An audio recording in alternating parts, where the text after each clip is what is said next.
Reload. Perfect shot, man. This truly is a trophy, not because of what it is, but for what we had to accomplish to get it. The pain train, I love it. Feel how your heart rate is right now? This is what elk hunting's like. Now you gotta make a shot. Welcome to the Geared for the Outdoors podcast, brought to you by Numa Outdoors. I'm your host and Numa team member, Will Cooper. The Geared for the Outdoors podcast is dedicated to bow hunters and all those who love the outdoors. Our mission here is to bring you information from industry experts and veteran hunters that can help better prepare you for your next hunt. We understand that time in the outdoors is precious. That's why our goal is to bring you gear that is built to over-deliver, designed to outperform, and proven to outlast. To learn more, head to our website at numaoutdoors.com, check us out on Facebook, Instagram, and subscribe to our YouTube channel. We appreciate y'all listening in, and we hope y'all enjoy.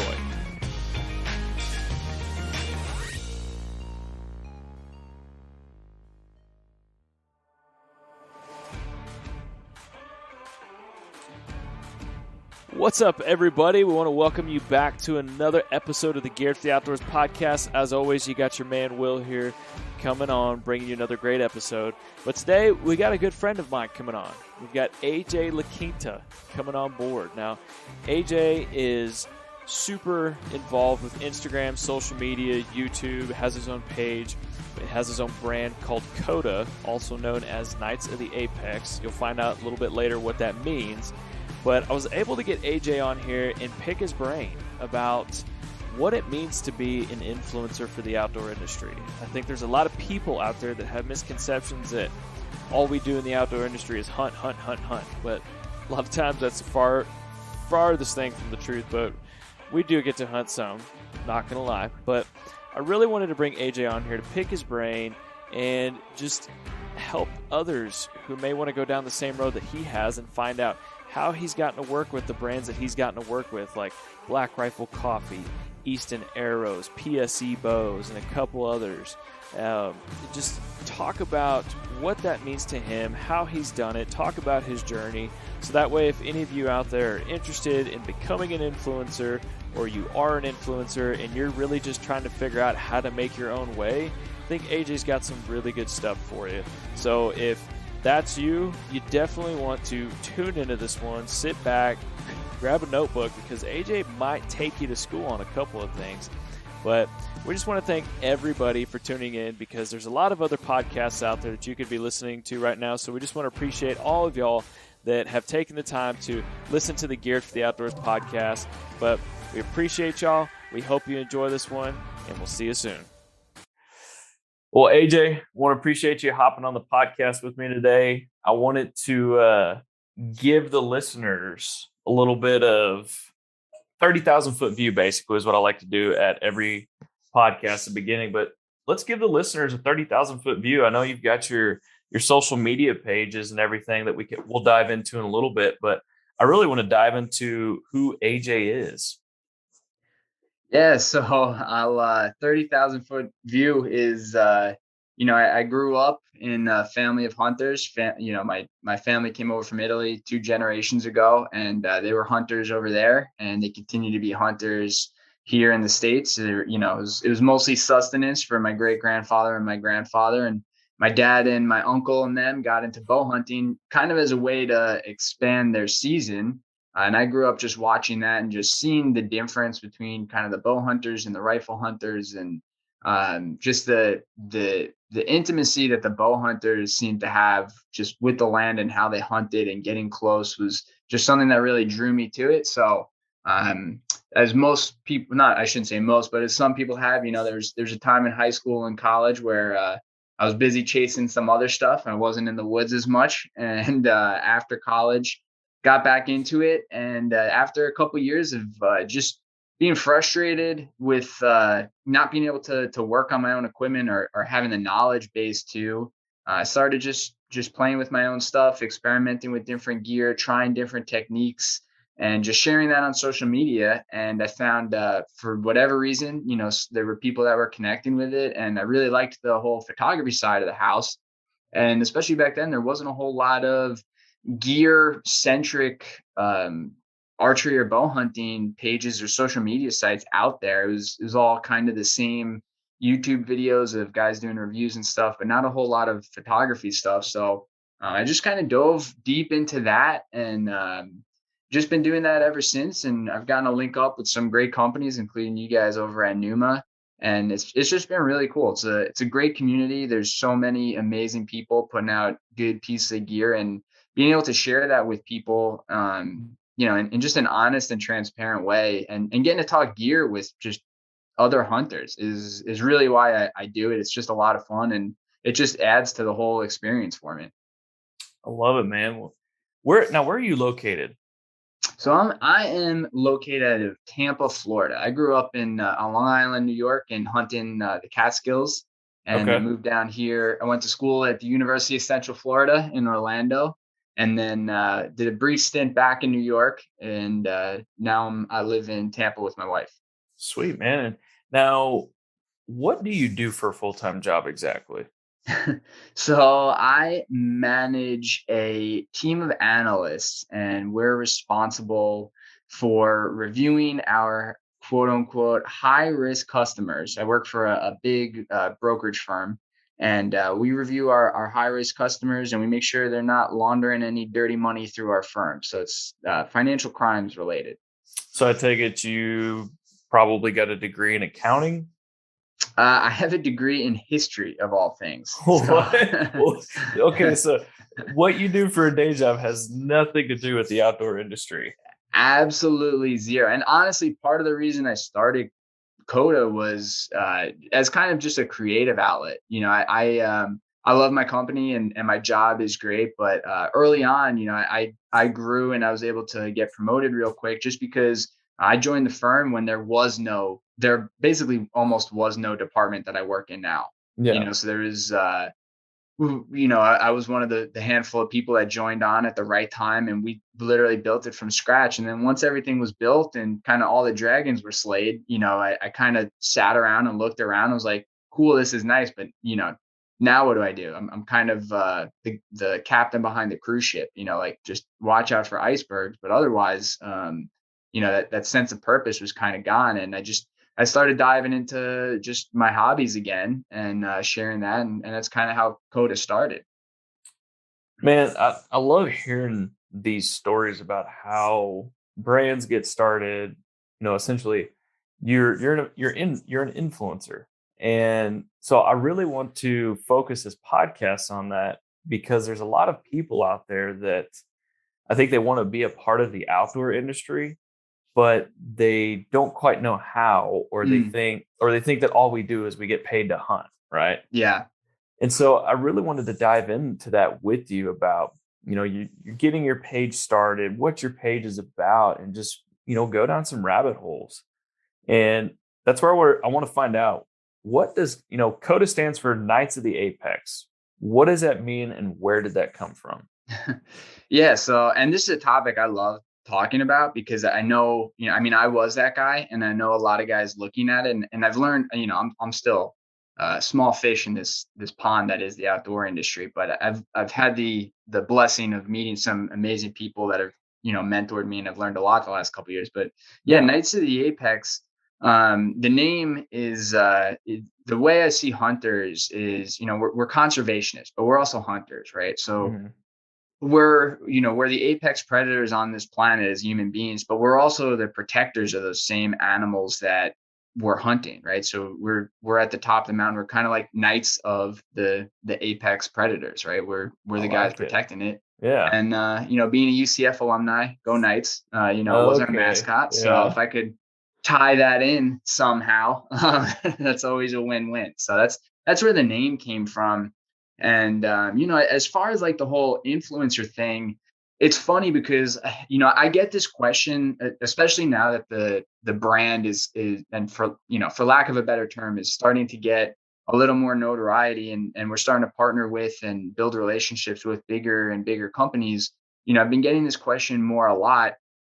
And honestly, this is going to sound very cliche, but it really comes down to your content and your relationships. That's really what it is. And that's always what Code has been about for me. Like I have a 9 to 5. I can afford my own gear. I can't afford all of the gear that everybody wants me to test, but I can afford enough gear that, I can go hunt and I'm not freezing my butt off, come late November, early December kind of deal.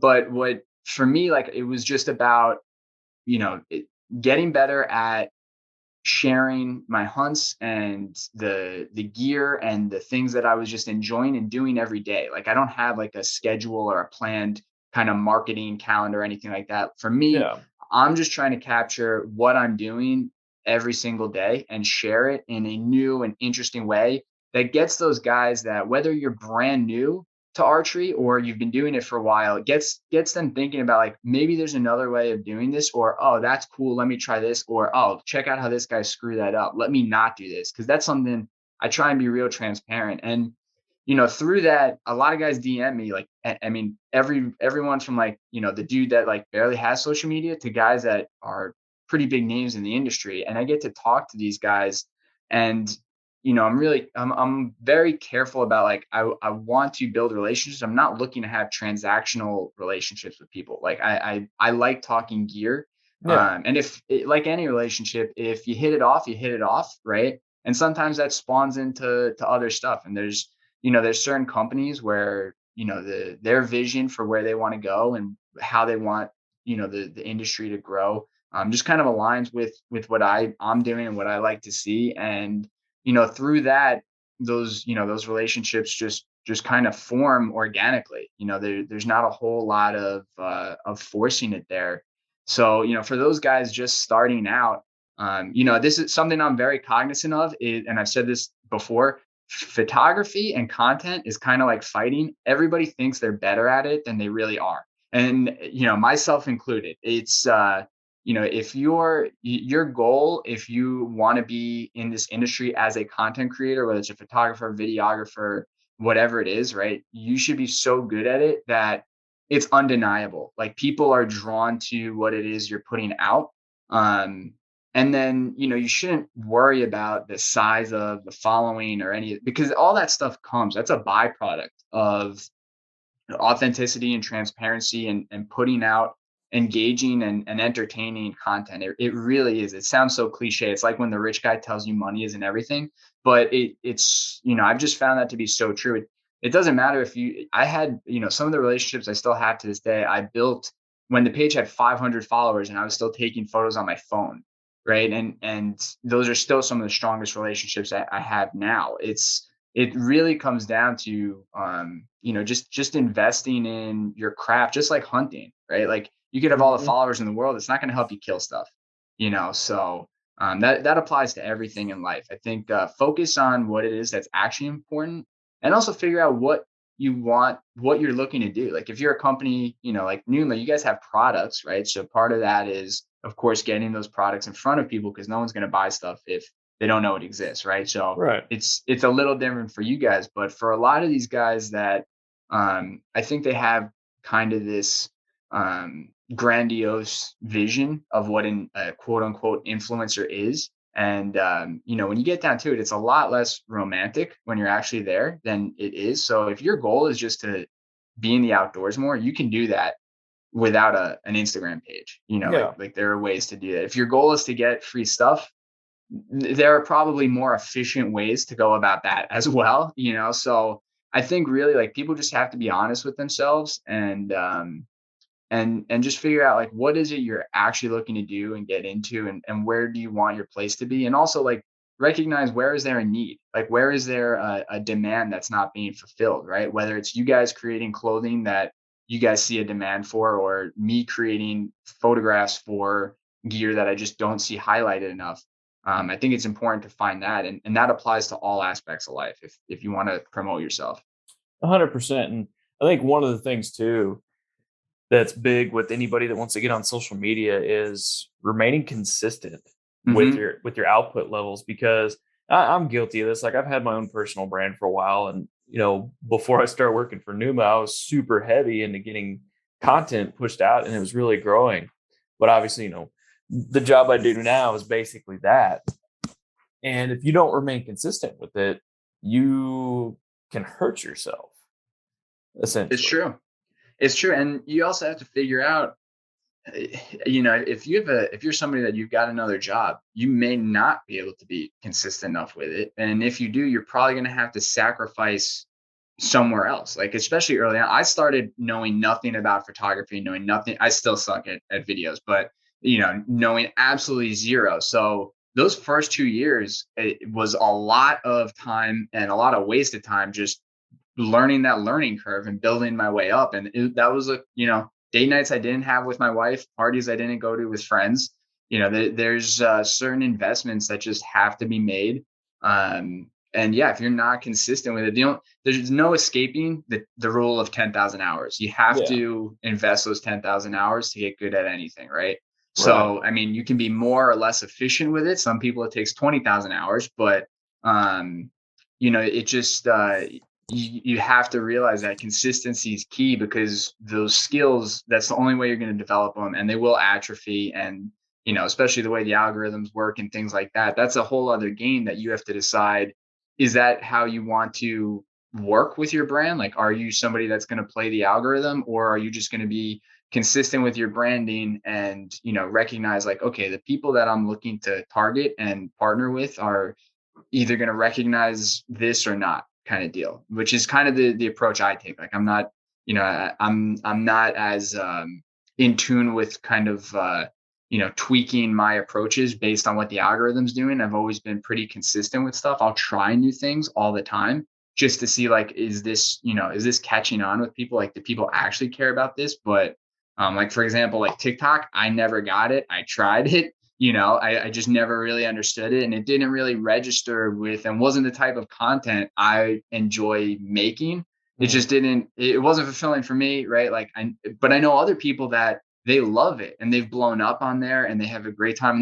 They've built awesome brands off of that. And I love that those guys are doing that, because a lot of them are reaching the even younger demographics, which we need to get into this industry at some point. Right. So you recognize there's a niche, there's a spot for everybody, Yeah, 100%. And speaking of TikTok, like, I started one for Numa recently, as much as I didn't want to, but I see that, I just see the value in it, and the power of video, and the way that you see Instagram really starting to put more power into the algorithm when it comes to video content and reels.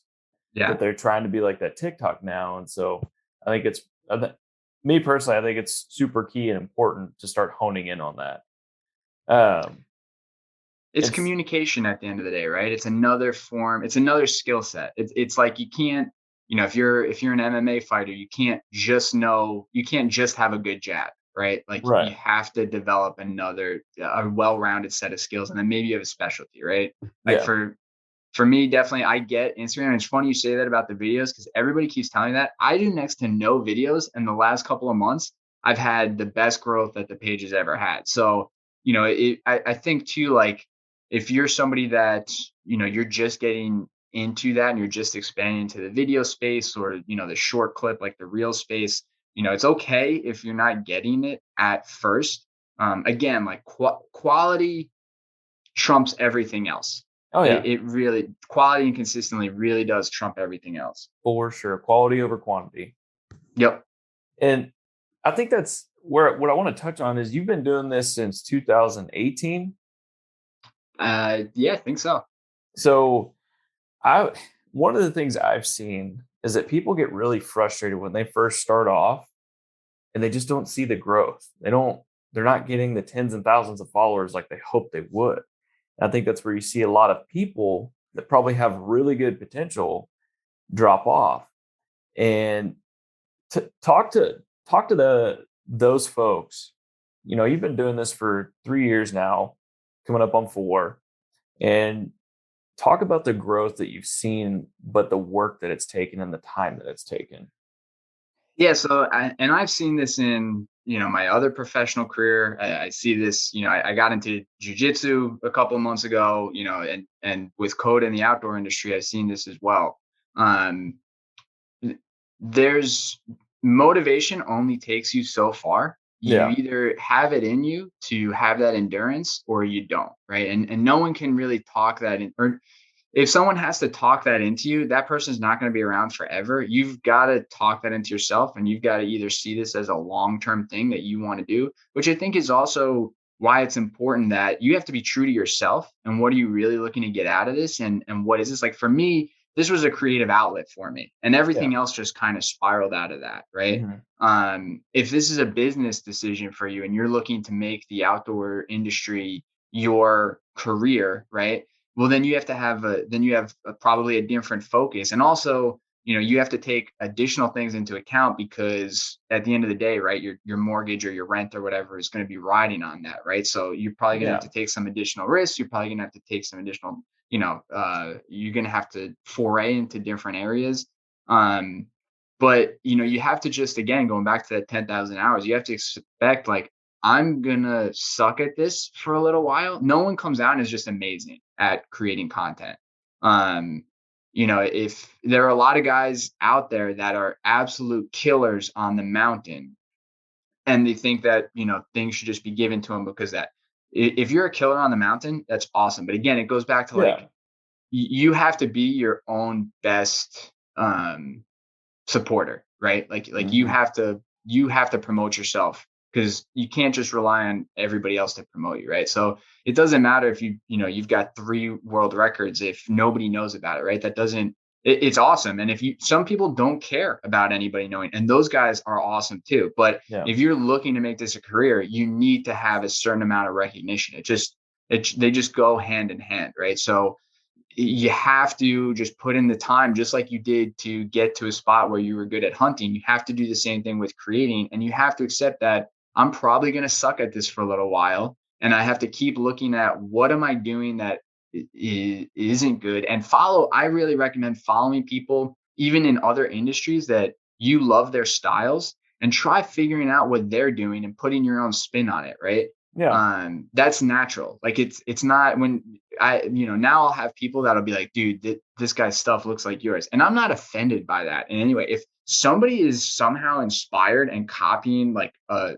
certain shot that I do, I think that's awesome. Because listen, that's how I started too, until I started figuring out my own thing. Like that's just a natural thing you do, right? You learn from somebody, and then you figure out, okay, well, what works for where I'm hunting and how I hunt and stuff. It's the same thing, but you have to just put in the time. Nothing great happens overnight, right? There's Yeah. no, I have yet to meet anybody that is a lasting success story that went viral and blew up and didn't put in the work at some point, right? Mhm. Like I think people have this romantic idea that, oh, I'm just going to put out 3 videos and then all of a sudden I'll have 20,000 followers, right? And it just doesn't work that way. you Yeah. know it, and the guys that do that, usually they've been successful somewhere else. Like if you were a Jocko, when Jocko starts a Instagram, or if he decides to go on Twitter or whatever, he's already been successful in 5 different fields before he gets to that new one, right? So he's already bringing a following with him, Yeah. right? So it's a lot of those guys that seem to quote unquote blow up, they've already been a name. You just might not know about them. And then there's other guys that they don't have a following, but it doesn't matter because they already know everybody and they're already doing all the things they want to do, right? Like I've got some buddies at Black Rifle Coffee that, you might not recognize them on Instagram, but they're friends with everybody you would want to be friends with. So they're like, I don't want to be famous. It's like, well, dude, why would you? You hunt all the time, right? Like you've made this your career, and Yep. you know all the people that you need to know. So, why, unless you just want attention, what's the purpose of the following? I think everybody's got to figure out what their purpose is and what their goal is, and always shoot for higher than that, but just be honest with yourself and don't stop. Just don't. If that's really what's in your heart, you can't stop.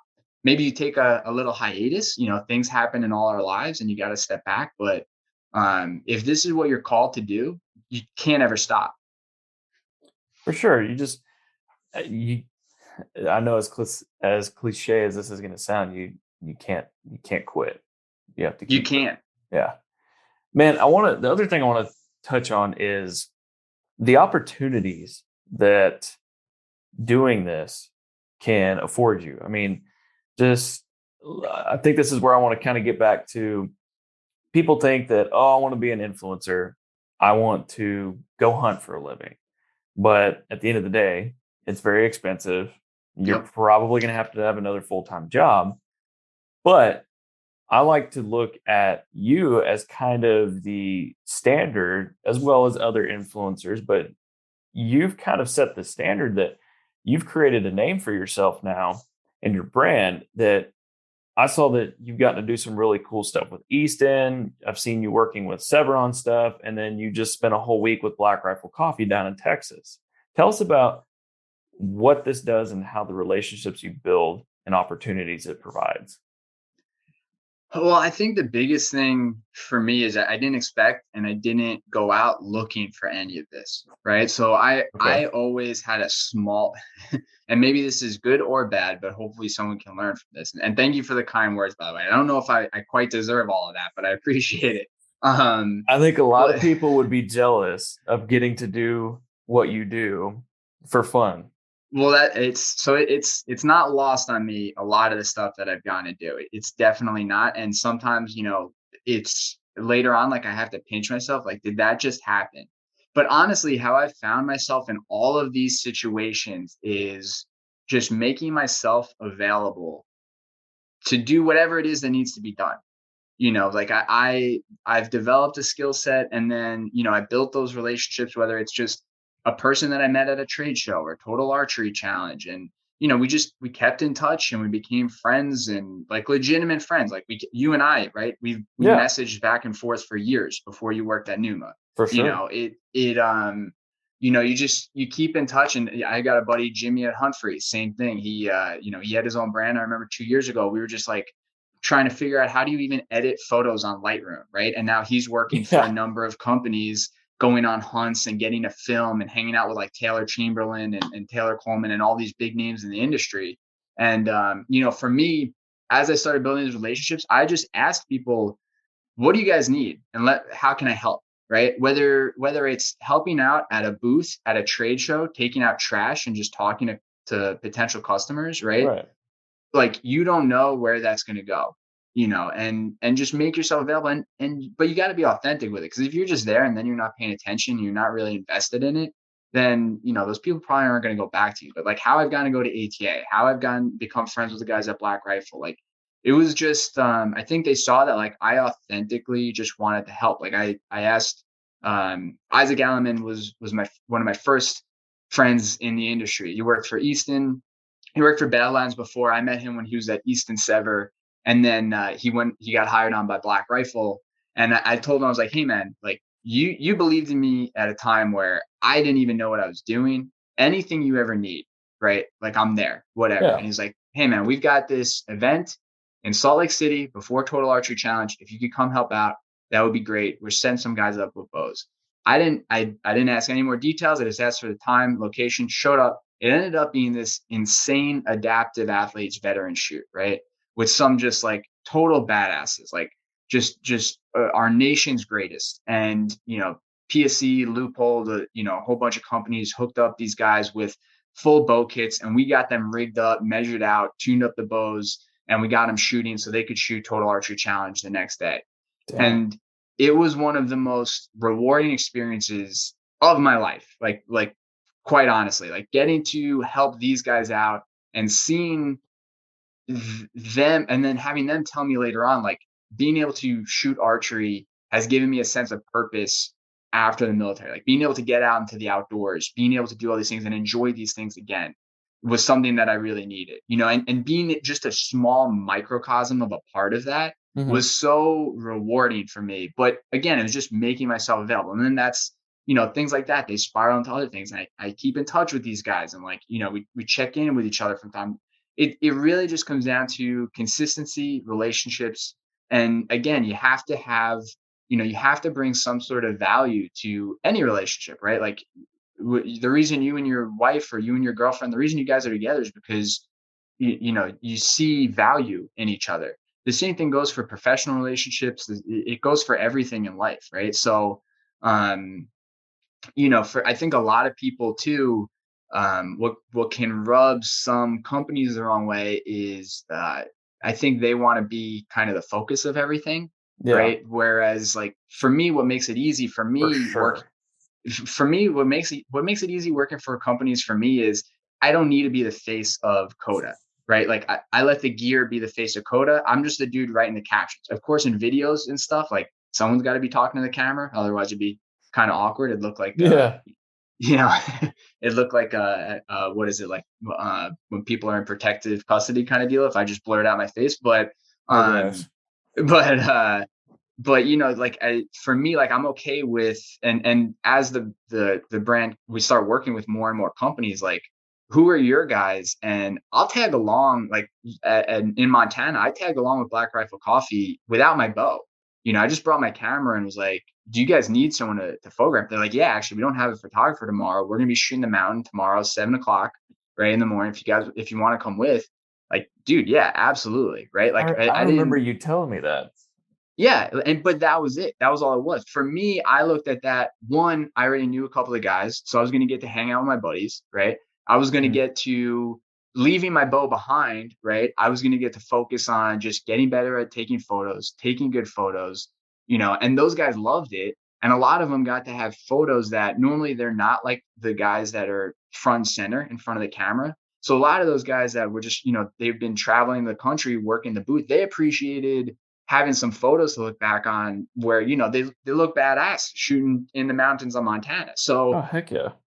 like who doesn't love that, right? Like that's the hardest thing is, like you looking back and you're like, I wish I had taken a couple extra seconds to, just take a photo and remember that memory.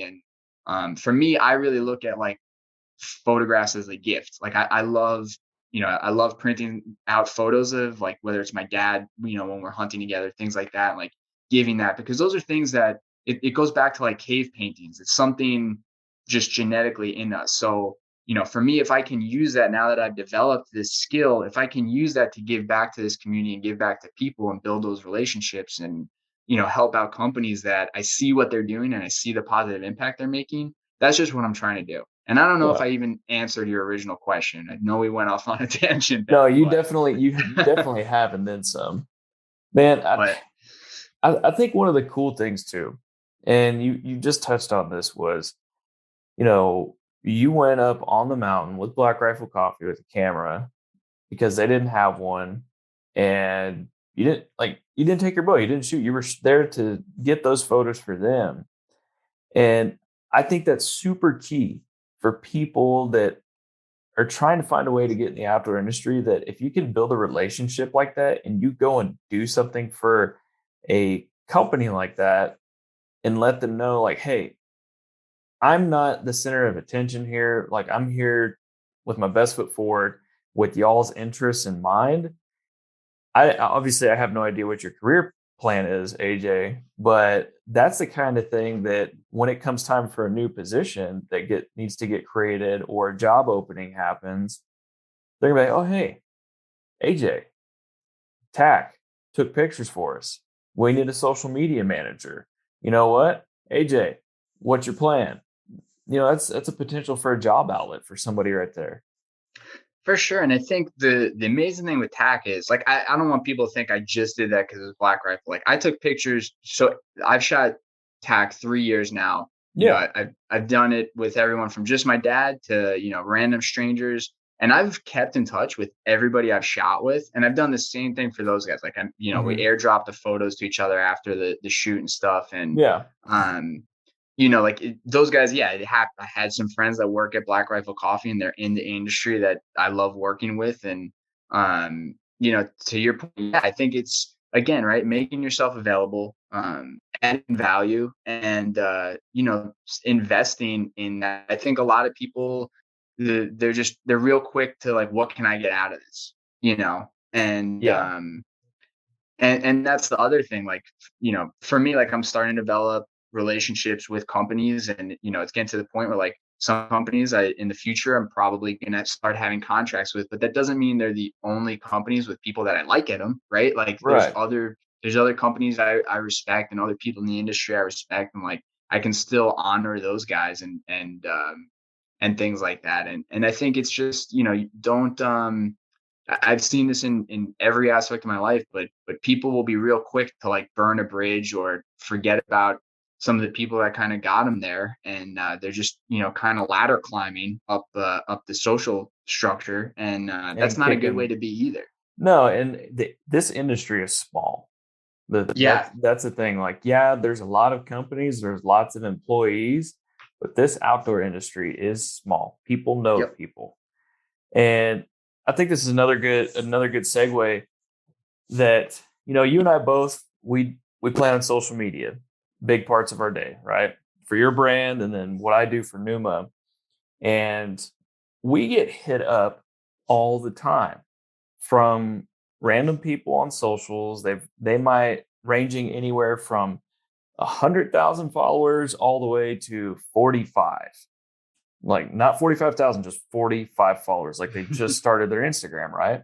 Yep. And they're hitting me up like, "Hey, do you have a pro staff? I want to be sponsored." Okay. First, from my end, I look at some things like that, and it's just uber forward and Yeah. almost to borderline being kind of disrespectful. So that's where Yep. I want to talk to you. Like when you're building these relationships with companies, how do you start it? Now I know some contact you, but I don't know if you've reached out to some, but what's AJ's process when he's reaching out to a company that he really wants to work with? So I've done everything on, because again, when it was a new industry like I've always hunted, I didn't always understand the industry, right? Yeah. So at some point in time, I'm sure I've tried everything, right? I've DM'd companies. Some people have pro staff application online. Nothing has ever come out of that stuff. Yeah. Like I tried it because I didn't know any better, right? But then I didn't really put any weight on it either, because I realized, that's it's sort of like applying via like LinkedIn and stuff. I know, like, now that stuff it's becoming more popular, but back in the day, it was usually you get a lot more done with a handshake and a look in the eye kind of deal. And the outdoor industry is still very much like that. Like, Oh yeah. for me, it's again, this isn't my like where I'm trying to make my money. This is kind of like my purpose driven, not hobby, because I put in more hours than a typical hobby, but it's just, for me, this is kind of like my sense of purpose and my outlet. So, I want to work with companies and for companies where I like the people. We're seeing each other at events where, now I'm starting to spend more time with the people behind the companies. So just like your group of friends, right? Like I look at like, it's got to be built over time. Nothing quality happens overnight. It's usually several conversations, several in-person meetings. And, I'm not trying to get anything out of it, so to speak. Even like there are I love hanging out with the guys from Black Rifle. When they first got involved in the industry, I was like, this is awesome. It'd be cool to be a part of this. Right. But also it's got to be organic. You can't force it. It's like if you see a pretty girl at a bar, right? You can't assume that's your wife. Right. Like Right. you got to get to know them, right? You want to make sure, like, okay, let's make sure this isn't a crazy person. Then is this someone I actually like? And then is this someone that I love? And is this somebody I want to spend forever with, kind of deal? It's not that serious with this stuff, but it is similar, like it's got to be mutually like there's got to be that mutual comfort there. And you can't take offense. And I see this a lot with people just starting up, is you can't take offense to those companies that don't want to work with you. And because sometimes, quite frankly, it's in your best interest. Maybe you don't want to work with those companies. Because the other thing is there's guys, especially in some of the older generations, and the younger guys tend to pick up on this much more, but you can tell those guys that are just quote unquote selling out for certain companies, right? They don't Pay to actually exactly pay to play, like there's just a difference there, right? Like it's and you can't quite put your finger on it sometimes, but you can kind of feel it even through posts and stories and just social media, right? You're kind of like, this just seems off. It seems very, it just doesn't feel authentic, and like that's something I make plain to, like when my buddy Isaac started at Black Rifle, I was like, dude, like whatever you guys need, I'll help you guys out with, because I love what you're doing for the industry. I don't know anything about making coffee content, so I don't know how much value I'm going to be able to give you guys from that perspective. You know what I mean? Like if Yeah. you're looking for epic, like slow motion, me making coffee in the morning on a mountain top, I'm not that guy. Probably not going to happen. Yeah. It's just not going to happen. Like I'm not going to fake it like I'm some coffee aficionado. Like, but I love what you guys are doing in the industry. I love the people you guys have working here. Yeah, watching you guys interact with, you know, people, and I'm sorry I keep using Black Rifle Coffee. It's just they're just a good example because they're, you know, they're a bigger brand. But Ain't nothing wrong with that. but it's you know, it's just like, okay, let me get behind what's happening here, right? And I mean, same thing with you guys in Numa. When you guys kind of did your reorg, right? Like I noticed an immediate shift. Like I had been watching the company for a couple of years and I liked some of the niche products you guys had, but I noticed like, oh, all of a sudden, like these guys are making changes and improvements and advancements to things that I've wanted to see in the same vein of clothing that I wear, right? Which is important. Like I'm not gonna go like start working with a company where like, dude, I don't hunt, you know, in Alaska. Like I just it's not it's just not, maybe I will one day, but you know, so it doesn't make sense for me to like, you know, partner with companies that are like all like 10,000 feet and above elevation type hunters, right? Like it's just not, it just doesn't line up. So yeah, I think, you know, for those guys starting up, like recognize, just like any relationship, you're going to get more rejections than anything else, but also the best relationships have to be authentic and they've got to be personal relationships, right? Yeah, Like it has to be because, you know, again, I go back to the point where it's so many companies get hit up mhm. dozens, hundreds, and I'm sure even some of the bigger brand names get hit up thousands of times Yep. from the random guy who wants to hit it big in the industry, but you know, that's just not how you do it. And I think you made a really good comparison there. Like it's the new LinkedIn. And Yeah. in my opinion, I think one of the best ways for somebody to want to work for a company is go to trade shows that are consumer related that you can get into.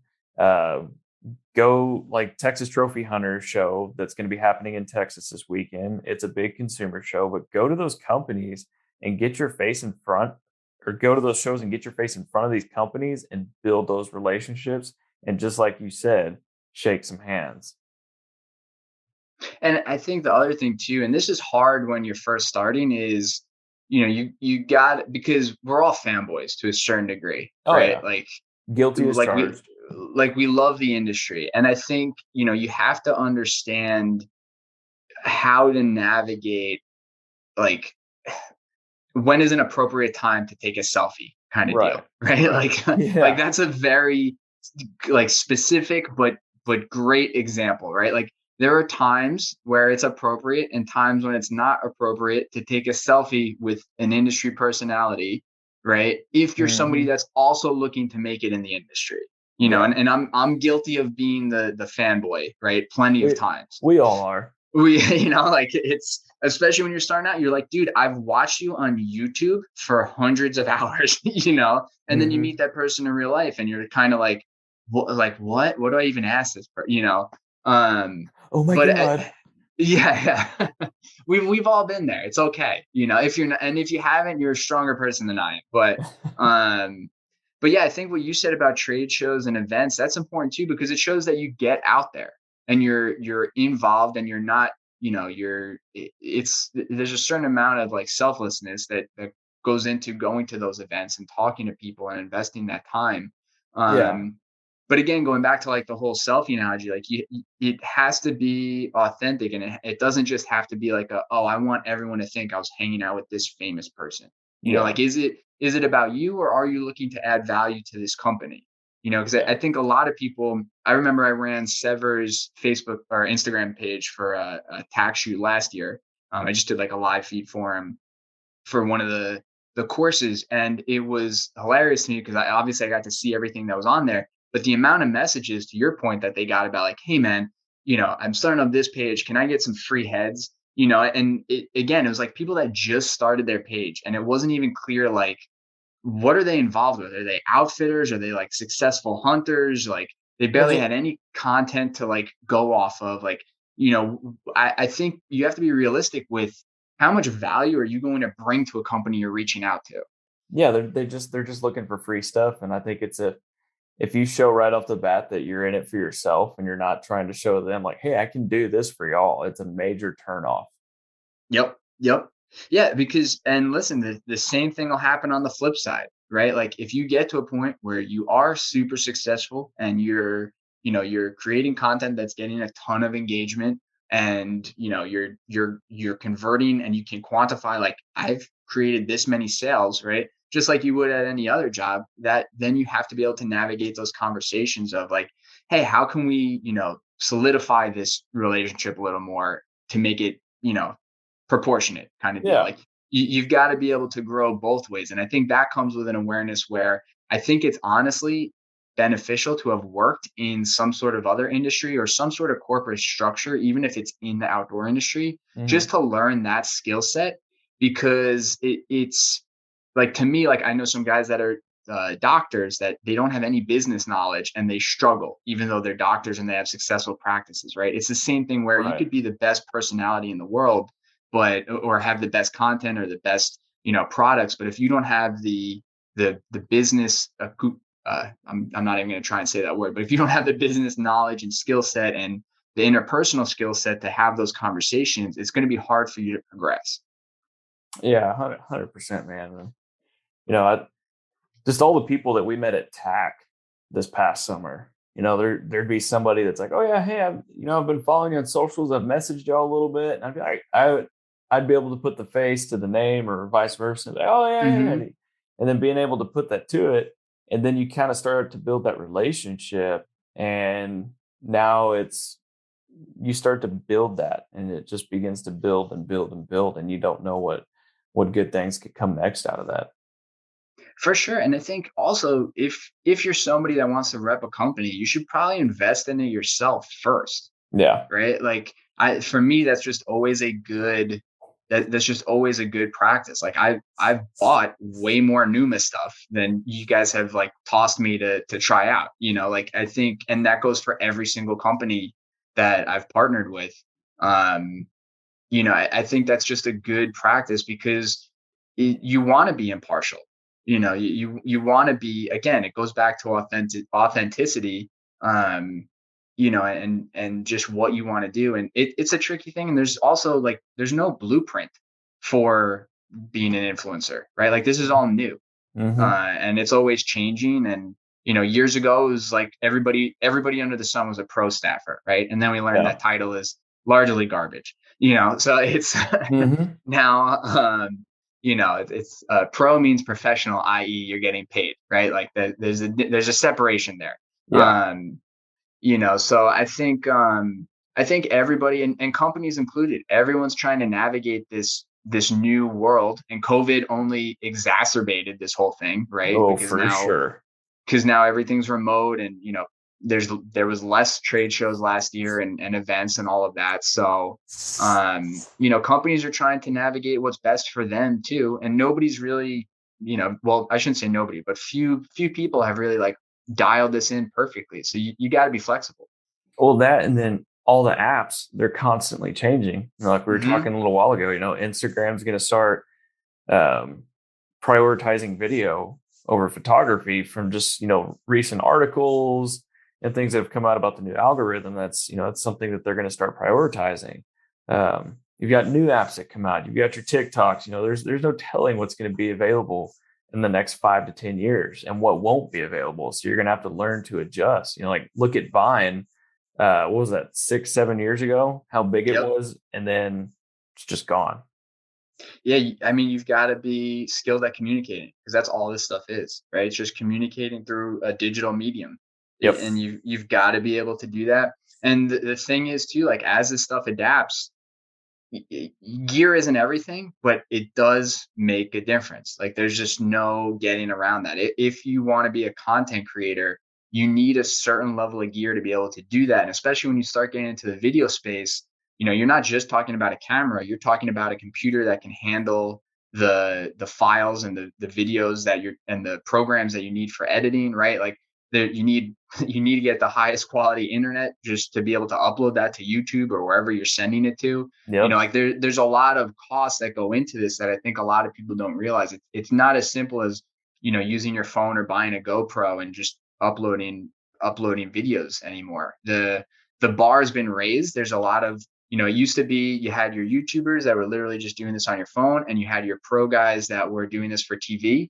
But those lines have now blurred, and you have everything in between. And the guys that are in that in between, a lot of them are crushing it right now.